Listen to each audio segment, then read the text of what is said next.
On fait maintenant le décodage. Donc, on utilise le même exemple qu'on utilisait tantôt et nous allons faire maintenant le décodage avec ce tas de code égal à 1/3. Donc, je suppose qu'il y a 2 erreurs de transmission. Bon, ici, c'est le code à envoyer. Donc, c'est l'exemple que j'ai fait tantôt quand j'ai pris le temps de voir la sortie de l'encodeur. Et on peut remarquer ici qu'il y a 2 bits qui sont changés.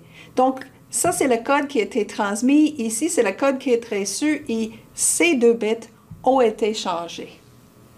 Donc, je vais voir que malgré le fait qu'il y avait 2 bits qui étaient changés, que les données finalement sorties de l'encodeur va quand même être les bonnes données. Donc, nous allons passer à travers de ce décodeur pour voir comment est-ce qu'il corrige ces erreurs. Donc, je répète ici en haut pour consultation, le code envoyé versus le code reçu. Donc, on suppose qu'on est toujours à l'état 00 pour commencer. Donc, c'est la première étape dans notre décodeur. Le code reçu, on remarque ici, le code reçu, c'est 001. Donc, on écrit ici notre code reçu. Et on commence par regarder notre encodeur. Donc, ici, c'est les transitions possibles. Je sais que je suis à l'état A. Donc, il y a 2 transitions qui sont possibles. Donc, je remarque dans l'encodeur, je prends l'encodeur et je dis cette transition aurait eu une code de tout 0. Cette transition aurait eu une code de tout 1. Donc, je calcule la distance de Hamming entre chacun des mots de code qui auraient dû être envoyés et le code finalement que j'ai reçu. Donc, la distance entre 000 et 001, il y a un bit qui est différent, donc la distance de Hamming est égale à 1. Ici, la séquence 111 et la séquence 001, il y a 2 bits qui sont différents, donc la distance de Hamming entre ces 2 bits est égale à 2. Donc, dans le décodeur, je ne vais pas mettre les mots de code comme il est ici dans l'encodeur. Dans le décodeur, je vais l'écrire la distance plutôt. Donc, la distance ici était 1 et la distance ici était 2. Donc, normalement, je vais l'écrire ici, mais on n'est pas encore dans le régime permanent, donc je peux simplement dire pour le chemin. Donc, dans mon décodeur, je garde, si je suis à l'état A, à temps 1, le chemin aurait été 0 envoyé et le métrique de chemin est 1. Ici, le métrique sera un 1 envoyé, c'est 0 logique. Ici, c'est un 1 logique et la distance est 2. Parfait. Mais je ne sors pas mes décisions tout de suite. Je continue avec le décodage. Donc, je passe à la prochaine code reçu qui est 110. J'aurais pu être à l'état A ou l'état C. Donc, chacun a 2 transitions valides. Et il faut que j'examine la distance entre cette code reçu et les 4 possibilités pour les codes envoyés. Donc, pour les codes envoyés, comme j'ai dit, chacun des états aurait pu être 2 transitions. C'est une 0 qui entre, c'est une 1 qui entre. Ici, c'est une 0 qui entre ou c'est une 1 qui entre. Et je cherche dans mon encodeur, c'est quoi les modes de code associés avec chacun. Maintenant, il y a 4 possibilités pour mode de code qui auraient pu être envoyés. Et je calcule la distance entre ces modes de code et le code qui finalement a été reçu au récepteur. Donc, je calcule la distance de Hamming encore. Ici, il y a 3 0, 1 0. Donc, la distance est égale à 2. Ici, il y a 1 1 1. Ici, 1 0. Donc, il y a un bit qui est différent. Donc, la distance de Hamming est 1 pour cette transition. Ici, les bits 0, 1, 1, 1, 1, 0, donc c'est juste le bit au milieu qui est le même, donc il y a 2 bits qui changent, la distance est égale à 2. Et la 4e possibilité, c'est une mode de code de 1, 0, 0, ici 1, 1, donc c'est juste le bit au milieu qui a changé, donc la distance est égale à 1. Donc j'ai cherché le métrique de branche, les distances locales, même chose, pour ces 4 transitions possibles pour ce temps 2. Donc il faut calculer maintenant le métrique de chemin à partir de cette information sur le métrique, la distance locale, le métrique de branche et les distances précédentes. Donc ici, c'est ce que j'ai conservé comme la distance pour l'état A avant ce point-là. la distance pour l'état C avant. Et je fais mes sommes ici. Donc ici, l'avant était 1 et une transition de 2, ça donne une distance de 3 pour ce chemin. Ici, j'ai précédemment été une longueur de 1 et j'ajoute une 1, donc la distance est 2. Donc c'est ici le chemin qui était une 0 logique suivi par une logique 1 et la distance pour ce chemin est 2 pour ce qui était les codes reçus versus ce qui aurait été les codes envoyés pour ce chemin-là. Donc, je garde les deux. D'une façon similaire, je calcule ici, la distance est 2 plus 2, ça donne 4. Et ici, c'est 2 plus 1 qui ont 3. Donc, c'est ce que je stocke dans la mémoire à cet instant du temps. C'est quoi qui est dans la mémoire pour mon décodeur? Dans la mémoire, j'aurai pour terminer à l'état A. Pour terminer à l'état A, il y a la séquence 0, 0. Donc, 2 zéros logiques. Et la distance sera égale à 3. Pour l'état B, qu'est-ce que j'ai en mémoire? En mémoire, pour l'état B, je suis ici, sera la logique 1 suivie par la logique 0, bleu suivi par rouge. Donc 1, 0, et la longueur de ce chemin est égale à 4. Pour l'état C, qu'est-ce qui est stocké dans la mémoire? Pour l'état C, sera logique 0 suivi par logique 1, une rouge suivi par bleu, et la distance est égale à 2. Pour l'état D, le chemin est 1 plus un autre 1 logique, donc 1, 1, et la distance est égale à 3. Si je suis forcée à choisir lequel chemin est-ce que je dois prendre, bien, je vais chercher tout de suite la distance, c'est ça le plus petit, et c'est la séquence 0,1 que j'aurais choisi. Mais je ne suis pas obligée de choisir encore parce que j'imagine que j'ai plus de mémoire. Je n'ai pas encore excédé le mémoire. Donc, d'habitude, le mémoire sera comme H,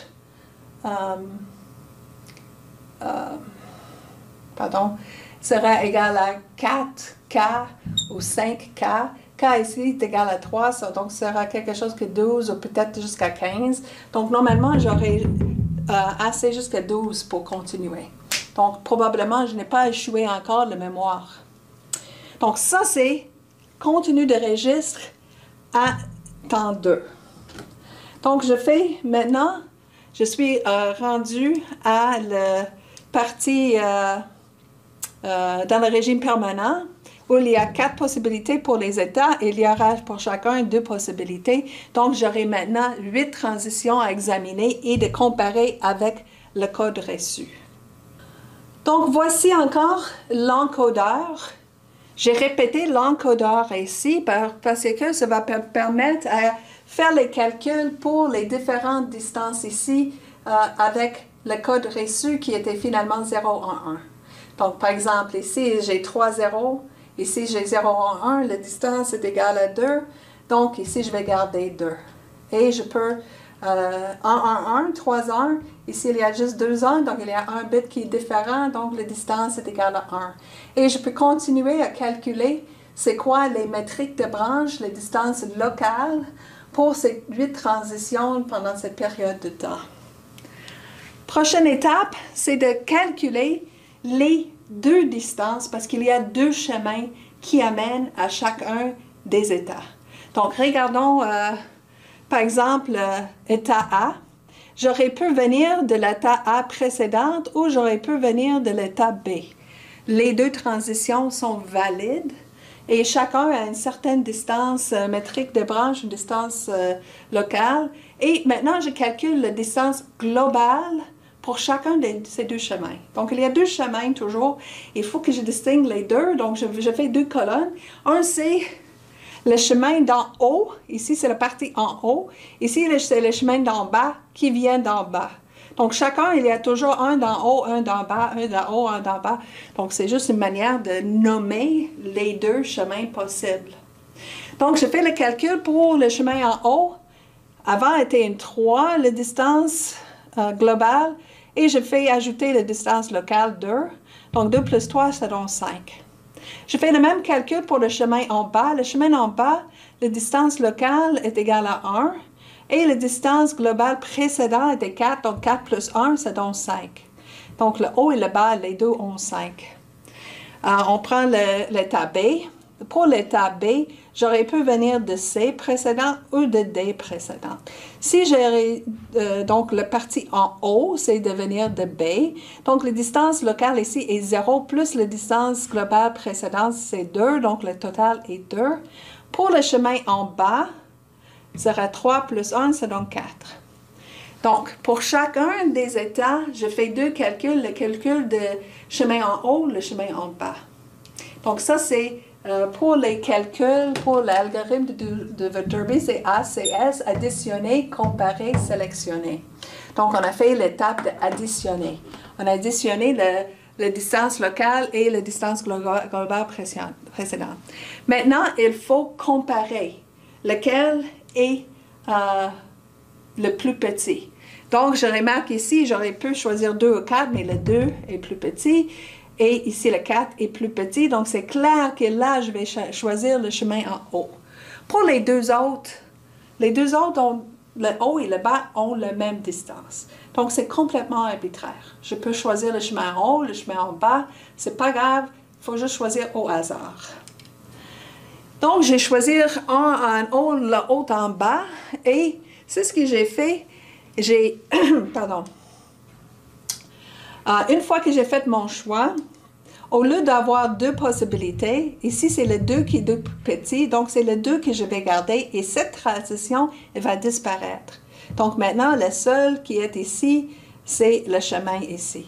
Donc quand il y a deux possibilités, je vais toujours garder le plus petit. Ici, c'est la partie en haut, donc on remarque qu'à l'état C, cette transition est une transition gagnante, survivant, et l'autre va être coupé. Donc, je coupe l'autre et je garde que les chemins gagnants. Donc, dans le cas ici, pour 2 et 4, c'était évident. Pour les deux autres, j'ai le choix arbitraire et je vais choisir. Donc, j'ai choisi et finalement, c'est ce qui reste après cette décision, sont les transitions ici. Donc, on peut faire entrer encore l'information dans notre mémoire, dans notre décodeur de Viterbi. Donc, pour l'état A, le chemin est de tout 0. Donc, ça sera 0, 0, 0 et la distance sera 5. Pour le chemin qui arrive à B, c'est 0, 1, 0, 0, 1, 0 et la distance est égale à 2. Pour le mémoire A, pour l'état C, c'est 0, 0, 1, rouge, rouge, bleu et la distance est égale à 4. Et pour la dernière transition, c'est 1, 1, 1 et la distance est égale à 5. Donc, je vais juste faire un rappel maintenant de ce qui étaient les modes de code valides venant de l'encodeur. Donc, pour les transitions qui restent, les chemins gagnants, on remarque ici qu'est-ce qui seront les codes qui étaient envoyés. Ici, c'est les codes qui sont reçus.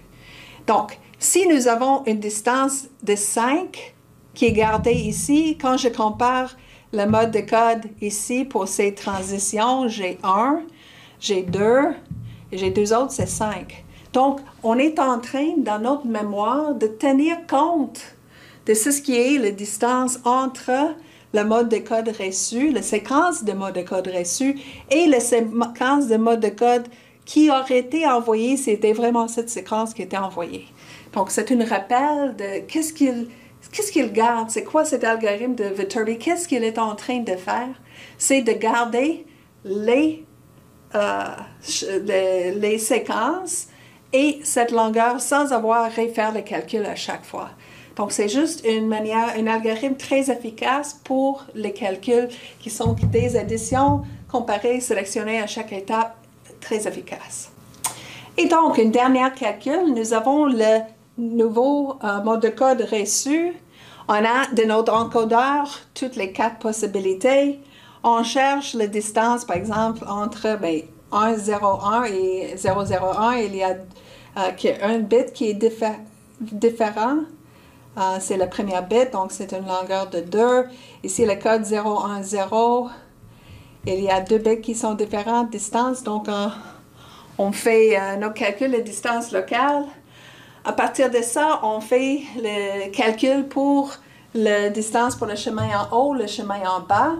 On compare les deux et on garde celui-là qui est le plus petit. Dans le cas qu'ils sont les mêmes, on va choisir aléatoirement. Et en éliminant les chemins qui ne sont pas gardés, on voit des orphelins.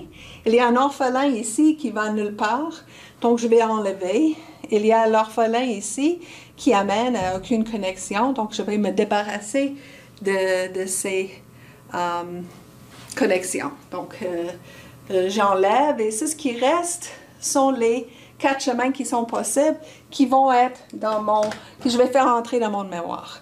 Donc ici, pour le état final de 1, j'ai une 0, suivi par une 1, suivi par une 0, suivi par une 0, et la distance est égale à 2.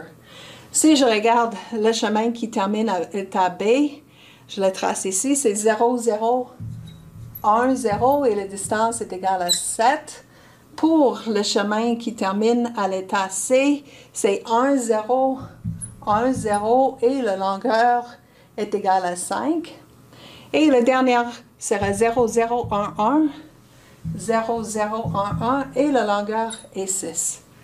Donc, c'est clair que si je suis forcée à choisir, c'est cette séquence qui sort, qui c'est vraiment plus probable que les autres, parce que les autres distances sont beaucoup plus grandes.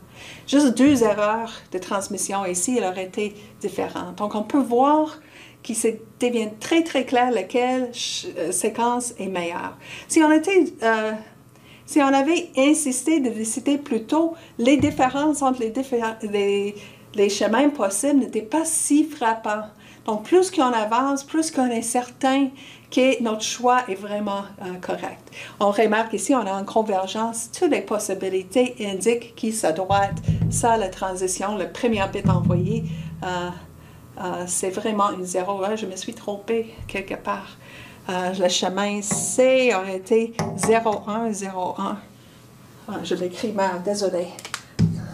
C'était 0101.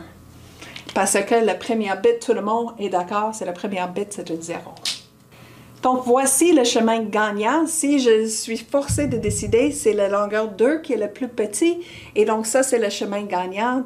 Et on peut voir, bien sûr, que la distance entre les deux erreurs, ça sort parce que la distance qui n'est pas 0, c'est indiqué avec la différence ici. Ce mode de code et ce qui est reçu est le même, donc ça c'est clair qu'il n'y avait pas d'erreur là.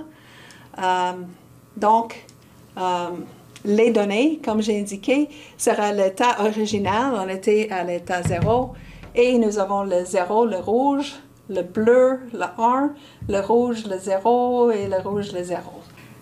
Et juste pour terminer, voici une illustration pour le déroulement d'un algorithme de Viterbi. Donc, c'est de voir comment, avec le temps, il va faire un calcul. Ici, il y a beaucoup de transitions. Ce n'est pas ici juste le haut et le bas. Je sais de compter. Je pense qu'il y a 5 transitions valides pour chacun des états.